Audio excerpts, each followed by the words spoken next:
Hi అండి, వచ్చేసాను నేను మీ ముందుకి మరో చిన్న వీడియోతో. చూపిస్తుంది అయితే మంచి కలర్ ఉన్న ఘాటున్న మసాలా కారం అండి.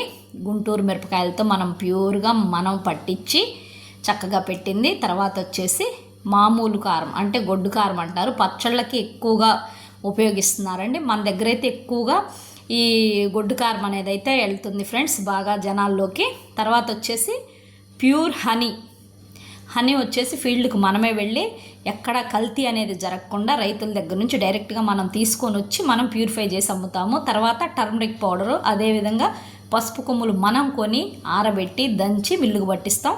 తర్వాత మిల్లెట్స్ పౌడర్ ఫ్రెండ్స్, ఇది ఎన్నో హెల్త్ బెనిఫిట్స్ ఉన్న పౌడరు. అదేవిధంగా తేనె ఆరోగ్యానికి ఎంతో మంచిది, ఎన్నో హెల్త్ బెనిఫిట్స్ ఉన్నాయి ఫ్రెండ్స్. ఇవన్నీ కావాలనుకుంటే మన వాట్సాప్ నెంబర్కి కాంటాక్ట్ అవుతారని నేను భావిస్తున్నాను friends. Thank you for all.